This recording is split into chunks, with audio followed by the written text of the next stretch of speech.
사랑하는 성도 여러분, 평안하셨습니까? 5월 14일 목요일 오늘의 말씀을 나눕니다. 오늘 말씀은 신명기 18장 1절에서 8절까지의 말씀입니다. 함께 말씀을 읽겠습니다. 레위 사람 제사장과 레위의 온 지파는 이스라엘 중에 분깃도 없고 기업도 없을지니 그들은 여호와의 화제물과 그 기업을 먹을 것이라.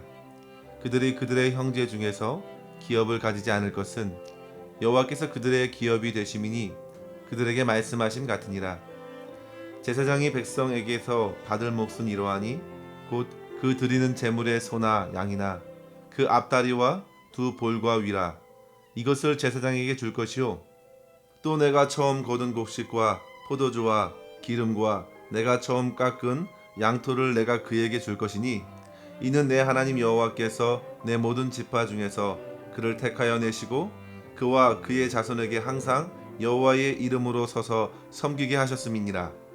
이스라엘 온 땅 어떤 성읍에든지 거주하는 레위인이 간절한 소원이 있어 그가 사는 곳을 떠날지라도 여호와께서 택하신 곳에 이르면 여호와 앞에 선 그의 모든 형제 레위인과 같이 그의 하나님 여호와의 이름을 섬길 수 있나니 그 사람의 몫은 그들과 같을 것이요 그가 조상의 것을 판 것은 별도의 소유이니라. 아멘.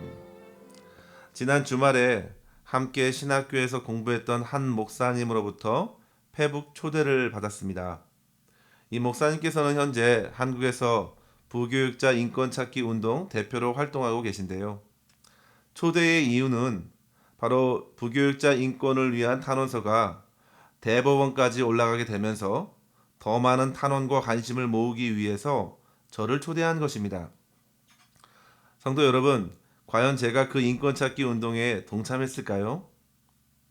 그 목사님과 과거 예정도 있고 해서 동참해가지고 조금이라도 목사님의 힘을 실어드릴 수도 있겠지만 저는 초대에 응하지 않았습니다. 이후 제 아내에게 이러한 이야기를 나누었더니 아내가 제게 물어보더군요. 부교육자 생활하면서 인권 침해를 받았냐고. 생각해보니까 저에게는 그런 기억이 없습니다. 제가 기억을 잘 못해서 그런지 지금까지 20년 동안 4곳의 교회를 써 부교육자로 섬겨왔지만 그런 적이 없는 것 같아요.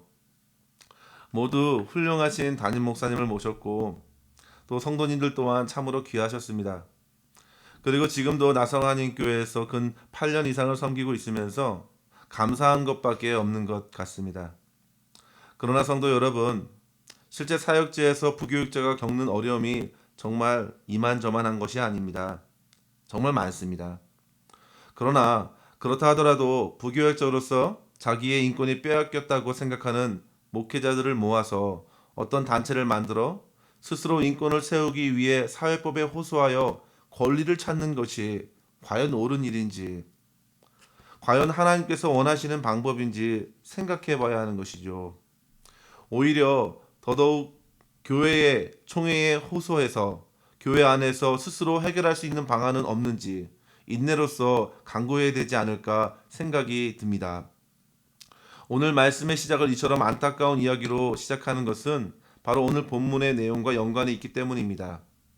오늘의 말씀을 보면 하나님께서 레위인들을 세우셨을 때에 그들에게는 가나안 땅에서 어떤 분깃이나 기업을 허락하지 않으셨는데 그 이유는 그들로 하여금 아론 자손의 제사장들을 도와서 하나님의 일을 감당하는 그런 특별한 일이 주어졌기 때문이었고 하나님께서는 그들의 친히 그들의 기업이 되어 주셔서 하나님께 드려진 화제물을 함께 먹게 하심으로 그들의 필요를 채워주셨던 것입니다. 이러한 본문의 말씀을 묵상하면서 이 시간 두 가지의 우리 영적인 삶의 교훈을 나눴으면 하는데요. 첫 번째로 사랑하는 성도 여러분, 이 땅의 모든 성도들은 하나님께서 특별히 세워주신 레위인의 마음을 갖고 감사함으로 살아가야 되겠습니다. 이 본문을 이해할 때 과거 레위 지파를 오늘날의 사역자들이나 목회자들로 한정하여 생각하는 것은 본문의 교훈을 왜곡할 우려가 있다는 말씀을 먼저 드립니다. 물론 과거 제사장들과 레위인의 역할은 곧 오늘날 목회자들이 공적인 예배를 전담하여 섬기는 영역에서 볼 수 있는데요. 그럼에도 불구하고 베드로전서 2장에 보면 모든 그리스도인들은 하나님께서 택하여 세워주신 왕같은 제사장들이라 한 말씀을 또한 기억해야 합니다. 비록 우리가 행하는 일이 여러 가지 모양으로 다를 수 있겠지만 모든 성도들은 하나님을 섬기는 제사장으로서의 삶을 살아가기 때문에 레위인들이라 할 수 있겠습니다.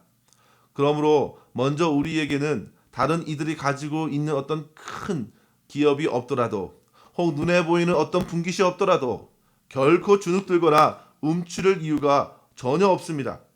심지어 세상에서 어떤 불공평한 대우를 경험한다 하더라도 우리는 하나님을 섬기는 특권을 받아 누리는 자로서 오히려 감사할 수 있어야 되겠습니다. 성도 여러분, 레위인들이 그런 지금을 받은 것은 결코 그들이 어떤 다른 지파들보다 어떤 사람들보다 경건하거나 신실해서가 아닙니다. 오직 하나님께서 그들을 택하여 주신 은혜로서 그들은 하나님만을 섬길 수 있게 된 것입니다. 따라서 성도 여러분, 우리가 세상에서 성도로 살아가는 자부심이 이와 같았으면 좋겠습니다. 우리 안에 어떤 능력이 있어서가 아니라 우리를 예수 그리스도의 십자가의 사랑으로 불러주신 하나님의 크나큰 은혜를 생각하고 더욱 주를 힘입어 이 땅에 보이는 기업이 아니라 하나님 나라의 기업을 믿음으로 바라보고 살아가게 하셨으니 우리는 모두는 하늘 자부심을 갖고 살아갈 수 있어야 됩니다. 우리가 세상 안에서 오히려 더욱 담대하게 살 수 있는 이유가 여기에 있는 것이죠. 그것은 바로 우리가 섬기는 하나님께서 참 하나님이시고 바로 만유의 주님이시기 때문인 것입니다. 따라서 성도 여러분, 어떠한 상황에 우리가 처하게 되더라도 저와 여러분을 주님의 자녀로 택하여 주신 것, 그것 생각하고 감사했으면 좋겠습니다. 우리에게 맡겨주신 사명, 주를 섬기는 귀한 사명을 즐겁고 성실하게 감당하는, 그래서 하나님께만 영광 올려드리고 하나님께서 허락하신 풍성한 은혜를 세상에 흘려보내며 하나님께 기쁨이 되는 삶을 살아갈 수 있기를 주님의 이름으로 간절히 축원합니다. 두 번째로 성도 여러분, 하나님께서 우리의 삶에 필요한 모든 쓸 것을 채워주신다는 사실을 믿으십시오. 6절 이후에 보시면 레위인들은 48개의 성읍에 흩어져 살았으나 이제 그 레위인들 중에서 어떤 레위인이 이제 나중에 중앙에 있는 성소로 와서 일하게 될 경우에 지방에서 온 레위인들도 동일하게 차별 없이 대우할 것을 말씀해 주시는 내용인데요. 이처럼 하나님께서는 반드시 하나님을 섬기는 자에게 그 몫을 허락해 주신다는 것을 우리는 확인하게 됩니다. 당시 레위인 제사장들은 제사를 드리는 백성들의 제물에서 그 정해진 것을 몫으로 취할 수 있었습니다. 하나님께서는 당신의 백성들을 통하여 주님을 섬기는 이들의 쓸 것을 채워주신 것이죠. 주님께서는 신실한 자기 백성들의 손을 들어서 레위인들을 때마다 시마다 먹여주셨습니다. 하나님의 방법인 것입니다. 하나님께서는 당신의 사람들을 결코 외면하지 않으십니다. 이따금 성도들 가운데에 주님의 일을 하다가 어려움을 만나는 일들을 보게 되는데요. 때로는 자기의 권리를 다 누리지 못하기도 하고 더 나아가서 인권이 침해받는 것처럼 불이익을 받는 경우도 있습니다. 상처를 받기도 하고 아픔을 겪기도 합니다. 그러나 그때에 우리를 불러 귀한 사명을 허락해 주신 주님께 더더욱 부르짖는 시간으로 가지고 가고 더욱 의지하고 주님께 기도하는 모습을 통하여 하나님께서 결국에는 아름답게 선하게 바꾸어 가시는 것을 우리는 경험하게 되는 것이죠. 성도 여러분, 하나님께서 우리를 다스려 주십니다. 하나님의 부르심에는 후회함이 없으시다고 말씀하셨어요.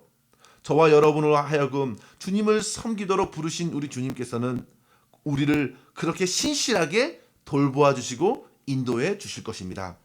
우리 예수님께서 산상순에서 말씀하셨죠. 공중의 새를 먹이시고 들의 풀을 아름답게 입히시는 하나님께서 하물며 너희가 보냐, 걱정하지 말고 염려하지 말라고.